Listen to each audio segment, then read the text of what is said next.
The UK has one of the highest electrical safety standards in the world, and with millions of miles of cabling fitted to our businesses, hospitals, schools and indeed our homes, it needs to be.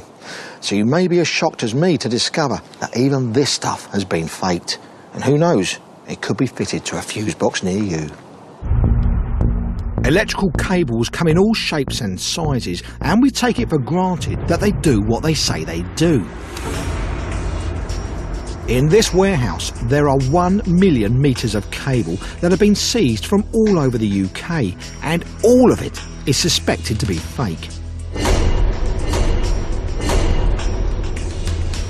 In just 9 months, 20 million metres of suspected fake cable has been removed from the supply chain.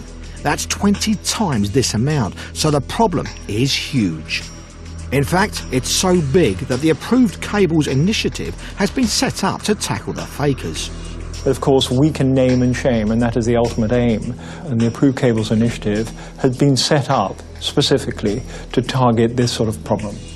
It's thought that 1 in 5 electrical cables in the UK is fake, from potentially dangerous substandard ones to outright fakes that will never work at all. All of them are dangerous. 20% of all fires are caused by electrical fires, and electrical fires of that, quite a lot is attributed to wire and cable faults. There's nothing worse than a counterfeit cable.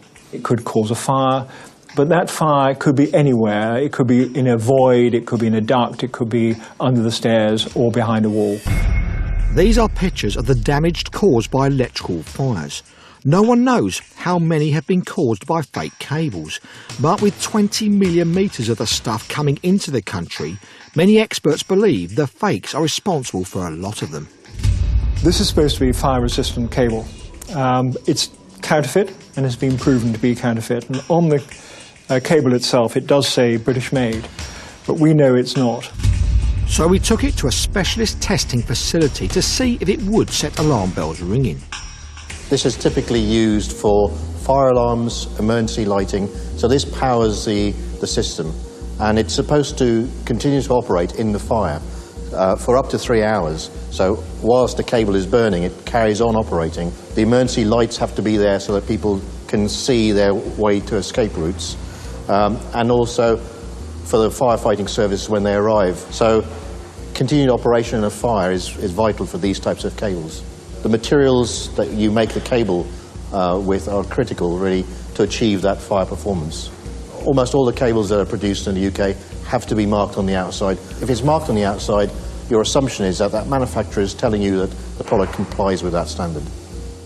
Doug shows us how they test the cable's performance in a controlled fire. This is one of the standard fire tests that we use to check the cable. It's a simple gas burner, and the cable will sit in the rings above the burner, and it will be connected to an electrical circuit, connected to the lights behind it. And we simply just put the burner on, the cable will sit there. For the average person, they're not going to know the difference between these two cables. They look pretty much the same. The only way to find out that it's not any good is by doing tests like this, like the fire test.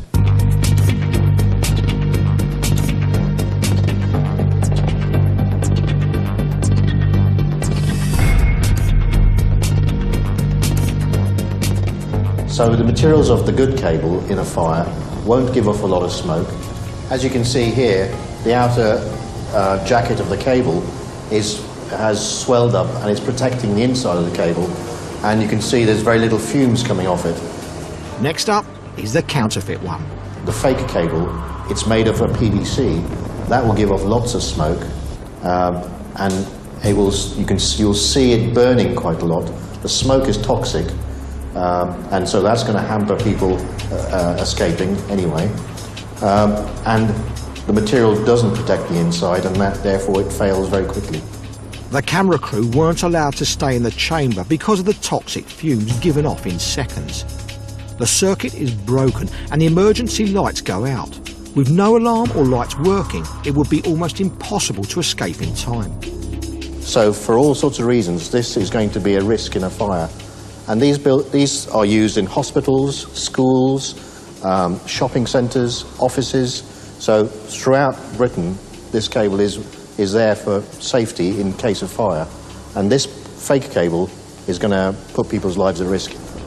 The real cable is designed to stay intact for 3 hours in burning flames, but the fake fails in less than 2 minutes. By the time people realise there's a fire, it's probably too late because of the toxic smoke.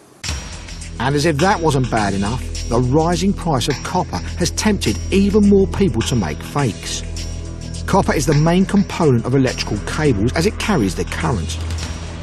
The soaring price of it means it takes just one bright spark to skimp on the amount they put in a cable for there to be deadly consequences. This is a piece of flexible cable. It's widely used all around the house, kettle leads, extension leads, and of recent years copper has become very expensive. It's gone from £2,000 a tonne to about £5,000 a tonne. So it's created a situation where people are tempted to scrimp on the amount of copper. We've found quite a lot of product in the marketplace where the amount of copper in the cable isn't enough. Sometimes by a small amount, but sometimes by quite significant amounts. And the cable is marked with the correct size, but the actual amount of copper doesn't comply with that. This is a very simple test that just looks at the amount of copper by measuring the resistance of the copper conductor. The resistance of this size of cable should not be more than 13.3. In this case, we'll see a much larger number because there's a lot less copper in it than there should be.